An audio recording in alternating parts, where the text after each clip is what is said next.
برنامه خبری رادیو آزادی از استودیو مرکزی پشنیدی شما می شود. من شالگل خوجا 15 دقیقه دیگر همراهتان هستم. قبل از تقدیم تفسیرات خبر گزارش شو به موضوع امروز 16 ایول توجه کنید.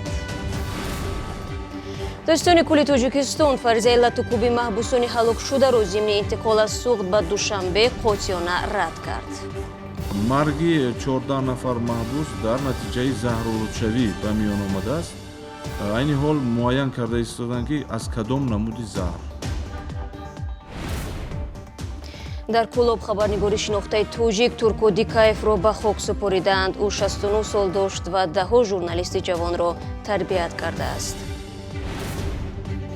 кормехоҳӣ андоз супор ва ё иштиёи бузурги мақомдорони Русия муҳоҷиронро ба пинҳонкорӣ тела мекунад. бояд барои хориҷиён ва корфармои ӯ буду боши қонунӣ ба манфиат бошад. ҳоло баръакс ғайриқонунӣ будан барояшон беҳтар аст. аммо шурӯъ мекунем аз як хабари дигар. садҳо моҳии мурда дар соҳили дарёи Шинг субҳи имрӯз сокинони Панҷакентро нигарон кард. мақомоти ноҳия барои муайян намудани сабаб гурӯҳи корӣ таъсис додааст. комитаи муҳити зист мегӯяд ин гурӯҳ бояд масъалаи аз партобгоҳи корхонаи оҳакпазии Чину Тоҷикистон заҳролудшавии моҳиёро омӯзад. ҳоло сокинони атрофи дарёи Шинг аз хӯрдани оби олуда парҳез карданд. гуфта мешавад фарзияи асосӣ ин аст ки корхонаи оҳакпазии Чину Тоҷикистон партовҳои худро шаби гузашта ба даруни дарёи Шинг андохтанд ва ин сабаби нобуд шудани моҳиё шудааст.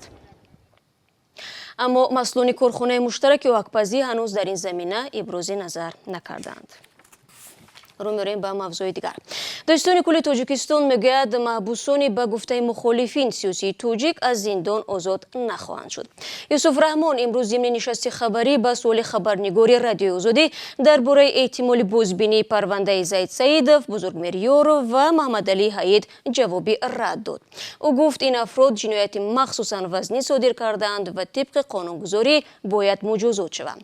чунин посухи додистони кул дар ҳолест ки созмонҳои байналмилалӣ аз ҳукумати Тоҷикистон пайваста бозбинии парвандаи ин маҳбусонро тақозо мекунанд.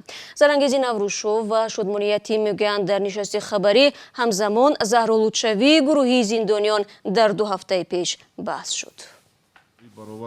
додситони кулли Тоҷикистон хабарҳо дар мавриди латтукуб шудани 14 маҳбусеро ки ҳангоми интиқол аз Хуҷанд ба Душанбе ҷон бохтанд рад кард. Юсуф Раҳмон рӯзи 16 июл дар нишасти матбуотии нимсола гуфт ҳамаи ҷасадҳо ташхис шуда дар бадани маҳбусон ягон осеб мушоҳида нашудааст. тибқи маълумотҳои пешакӣ ва хулосаи экспертизаи тиббӣ марги 14 нафар маҳбус дар натиҷаи заҳролудшавӣ ба миён омадааст. айни ҳол муайян карда истоданд ки аз кадом намуди заҳр. мувофиқи маводҳои парвандаи ҷиноятӣ оно нон хлебро истеъмол кардаанд. мо ин версияро айни ҳол мавриди тафтиш қарор дода истодаем ва дар рӯзҳои наздик ба саҳми мардум ба саҳми шумо мерасонем. ин дар ҳолест ки наздикони ҳаддиақал 3 маҳбус дар суҳбат бо радиои Озодӣ гуфта буданд ба фарзияи заҳролудшавии пайвандонашон шубҳа доранд. пайвандони маҳбусон мегуфтанд дар ҷасад осори латтукуб мушоҳида мешуд. خیلی ما میدونم اینجا چوکندگی در بانیسل بود آدم را روده پودش میگیرن مایل خیلی آخی سر برای چیه آخی اینجا برای چیه این همین تا پوست سر تا اینجا دختگی اینجا دخته بینی زدگی نمیشناسی او بچه خسروره.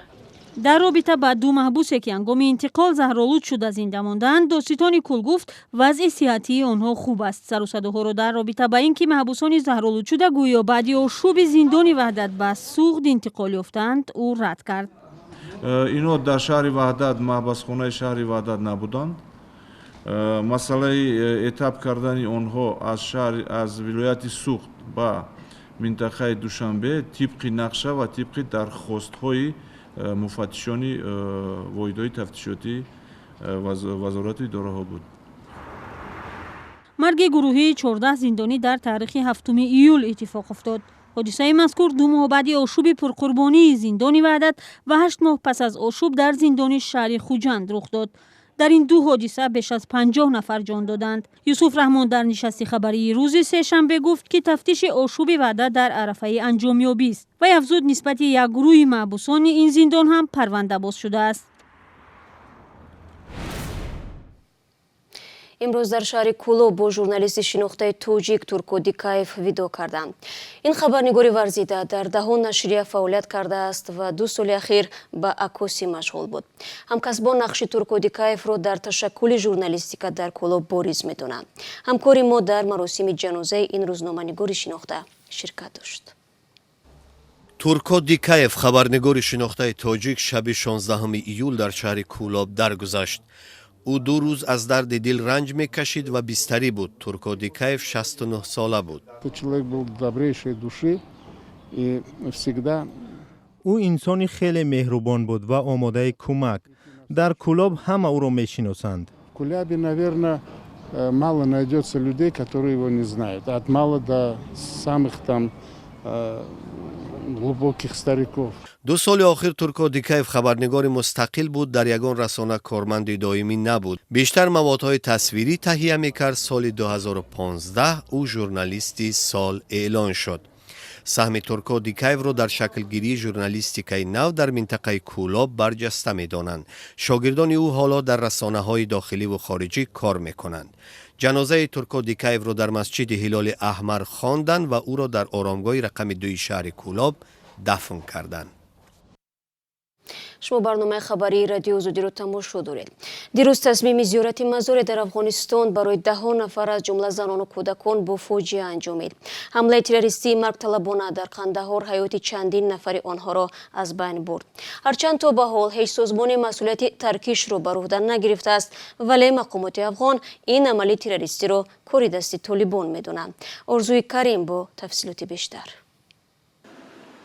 دوشنبه 15 ایول بر اثر ترکش مواد منفجره کناری راه در ناحیه خاکریز ولایت جنوبی قندهار افغانستان کمش 11 نفر به هلاکت رسیدند. منصبداران محلی میگویند در این حادثه نزدیک 35 کس از جمله 22 کودک و 8 زن جراحت برداشتند. قربانی ها در راه به زیارت مزار صوفی شاه آقا بودند. به قول سخنگوی ارتش افغانستان در قندهار احمد صادق عیسی، اکثر زخمیان در شفاخانه پایگاه نظامی در ناحیه خاکریز معالجه می شوند. او می افزاید که چند تن دیگر که حالشان وزنین است به شفاخانه قندهار انتقال یافتند. شماره مجروحان به 33 نفر برابر بوده 11 تن دیگر جان دادند. اکثر قربانی ها زنان و کودکان هستند.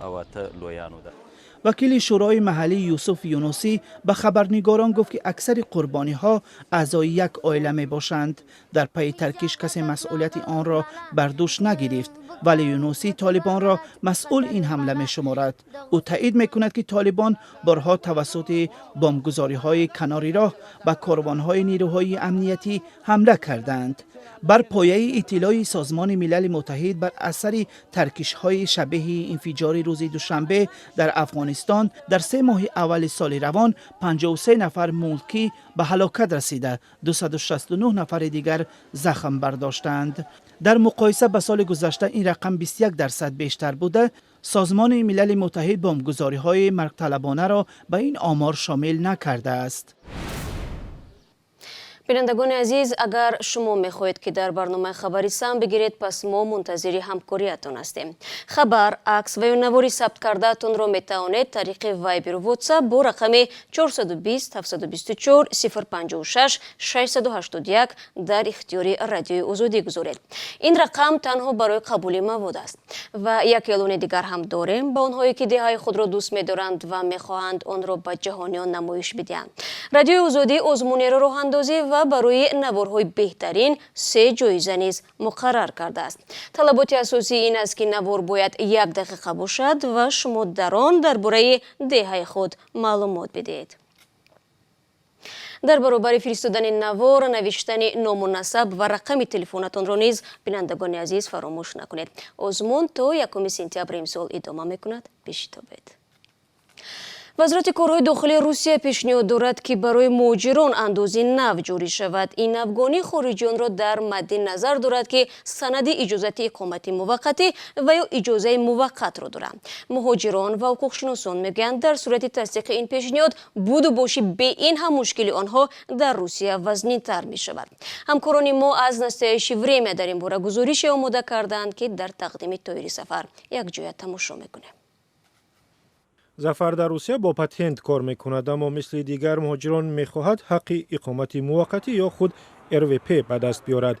این حجت اقامت مهاجران را تا اندازه در روسیه آسان میکند. ظفر میگوید قبلا چنین اجازه را داشته اما مهلتش با آخر رسید، زیرا آن فقط برای 3 سال داده می شود. فعلا ظفر از روی پتنت کاری ناوابسته از درآمد مجبور است هر ماه به دولت 5000 روبل سپارد. بر علاوه کرده از معاشش پول انداز و نفقه را می سپارد. با اجازت اقامت موقتی کار کردن راحت تر است. حتی اگر مهاجر به وطنش برود، آنجا نیز درد سرش کمتر خواهد بود. اگر جای کاری خود داشتن می‌خواهی اجازت اقامت موقتی طلب می‌کنند یا اجازه اقامت را. هرچند ما باید با پتنت کار کنیم، اما وقتی به کارفرما میگویی که پتنت داری، با هر بهانه به کار قبول نمی‌کند.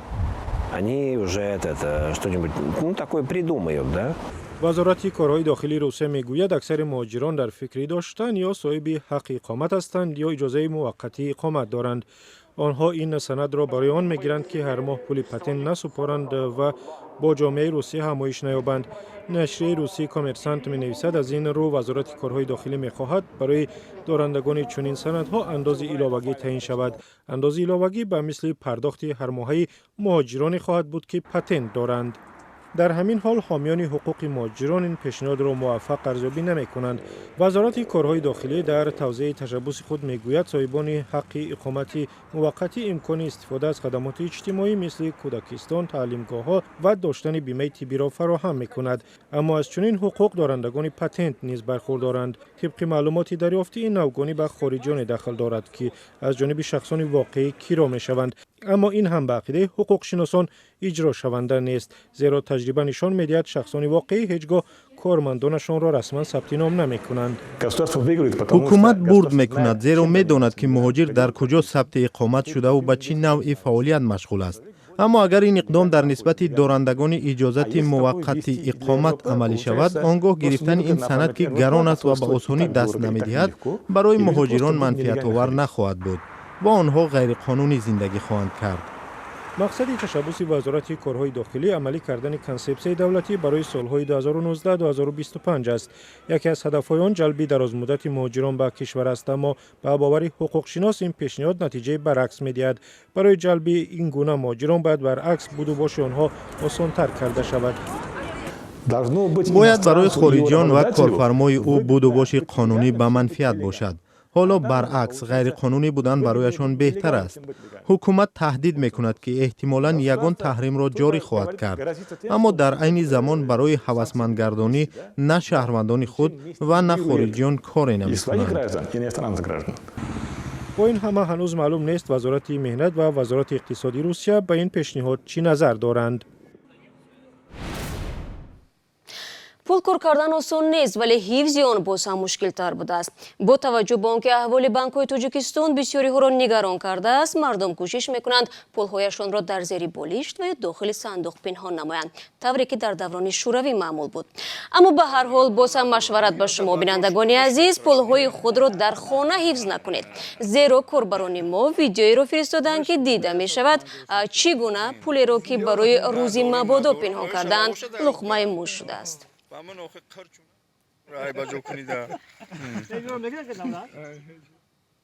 شاید اگر موش پولخور می‌دانست که با این مبلغ خود چی می شود که یک خلطه ارد خرید، این سامانه ها را تومه خود نمی کرد.